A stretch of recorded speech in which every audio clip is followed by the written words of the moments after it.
Flu तू चढ़ ना कि नहीं कौट कौन बाबू तो पैसा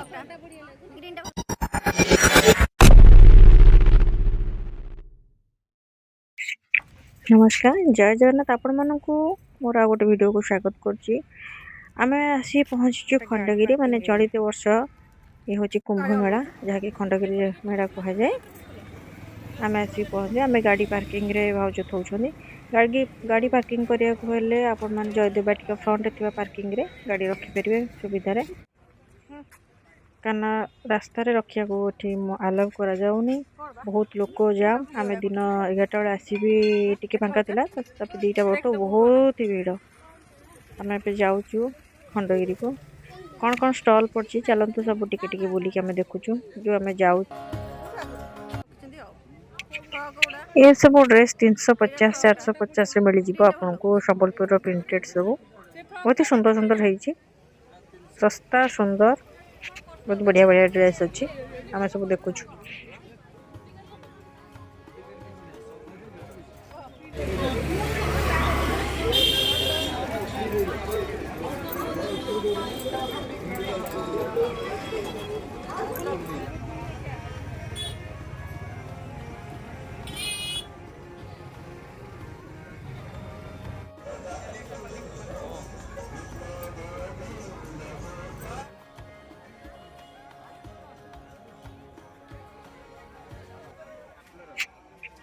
ये सब हर एक माल 10 जहाँ ने 10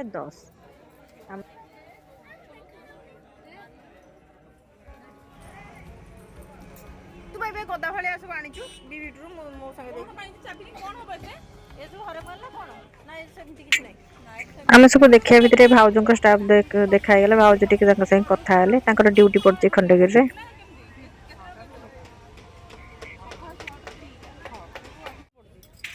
डुडू तार खेलना सब देखुची कौन नब बोली।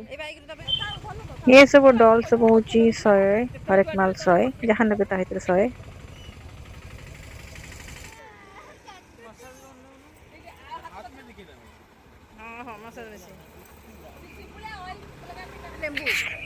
ये होची बरहमपुर आचार आम बरहमपुर आचार देखु सब वेराइटी रो आचार अच्छे पड़ीठू लेंबू आंब लंका रसुण सबू आचार तले सब स्टॉल बुलला परे एबे आमे जिबा खंडगिरी माने माँ बारभुजा पीठ जहाँ पाई ए कुंभ मेलाटी बा शांति यज्ञ होची विश्व शक्ति यज्ञ हुए आमे सेठी ही जिबा। एटा होची खंडगिरी देखंतु बहुत दूर दूरांतरु साधु संत माने आछंती आपन को समस्त को देखौची वीडियो माध्यम रे।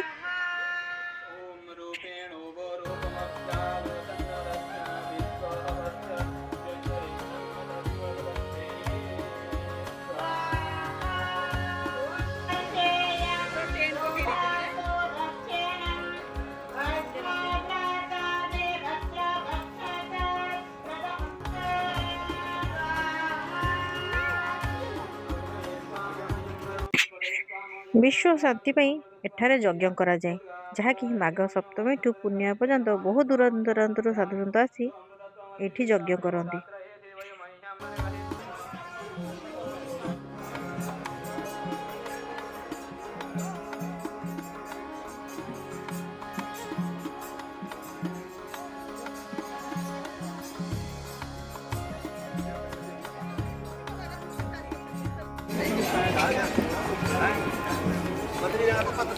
हमारा हाँ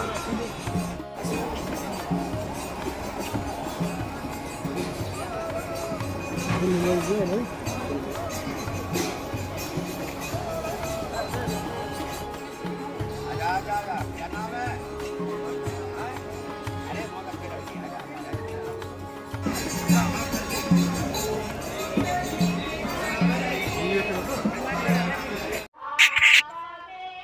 अरे ये साधु मैंने डुडू को टे झाड़ी दौरान और आशीर्वाद टे दे दौरान विभूति टे लगे दौरान डुडू खुशी समस्त पाक जाऊँगी। ଏଠି ଦେଖନ୍ତୁ ଇଏ ନାଗ ସାଧୁଙ୍କୁ ଏ ଡୁଡୁକୁ ଦେଖି ଆଉ ଆମକୁ ଦେଖି ଟିକେ ହାତ ହଲେଇ ଦେଲେ।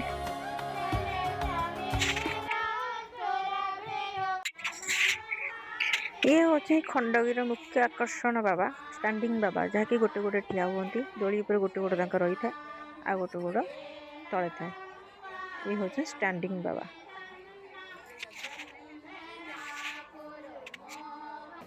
ଆମ ଡୁଡୁ ଗଲା, ତାଙ୍କୁ ଉତ୍ତର ଦେଇ ସମ୍ମାନିତ କଲା।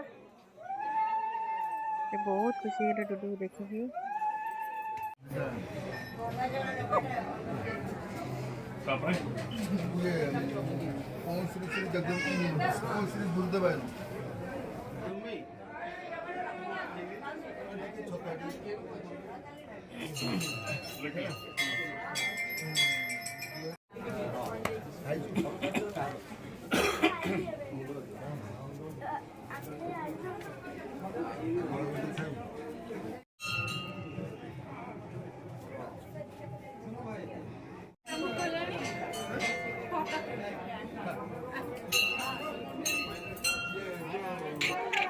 ମା ବାରଭୁଜାଙ୍କ ପୀଠରେ ବାମ ପାଖରେ ଅଛନ୍ତି ପ୍ରଭୁ ମହାବୀର, ଯେଉଁଠି ଶାନ୍ତି ଯଜ୍ଞଟି ହୁଏ। ଆଜି ଅଷ୍ଟମୀ ତିଥିରେ ଆମେ ଭିଡ଼ିଓ କରୁଛୁ। ଅଷ୍ଟମୀରେ ହିଁ ସବୁ ଯଜ୍ଞ ଷ୍ଟାର୍ଟ ହେବ।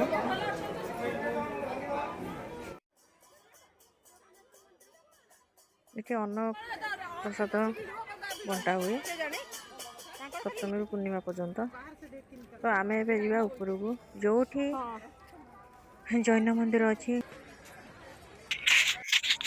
ଖଣ୍ଡଗିରି ମାଙ୍କ ଦର୍ଶନ ସାରି ଆଉ ଜୈନ ମନ୍ଦିର ବୁଲାବୁଲି କରି ଆମେ ଏବେ ତଳକୁ ଆସୁଛୁ। ତଳକୁ ଗଲାବେଳେ ବାଟରେ ଯାହା ସବୁ ମୀନା ବଜାରରେ ପଡ଼ିଛି ଆମେ ସବୁ ଦେଖି ଦେଖି ଯାଉଛୁ। ଏଠି 100 ଟଙ୍କା ମାଲ ଚପଲ 100 ଟଙ୍କା, ଆଉ ଯାହା ସବୁ ପଡ଼ିଛି ଆମେ ଦେଖି ଦେଖି ଯାଉଛୁ।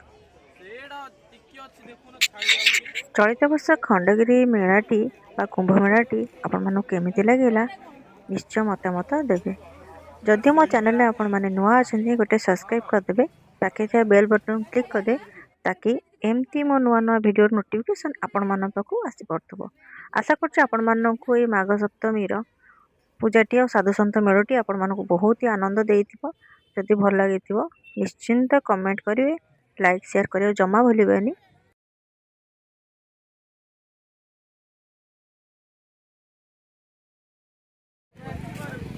हरेक माल 20 टका गोटे गोटे टेडी हरेक माल 20 टका हरेक माल 20 टका गोटे सेमाने तुरंत ଆମର ବୁଲାବୁଲି କିଣାକିଣି ସବୁ ସରିଲା। ଆମେ ଏବେ ଘରକୁ ଯାଉଛୁ। ଏଥର ଭିଡ଼ିଓ ଟିକେ ଏଇଠି ଏଣ୍ଡ କରୁଛି। ରହିଲି, ନମସ୍କାର, ଜୟ ଜଗନ୍ନାଥ। ଦେଖା ହବ ନେକ୍ସଟ ଭିଡ଼ିଓରେ। Bye bye.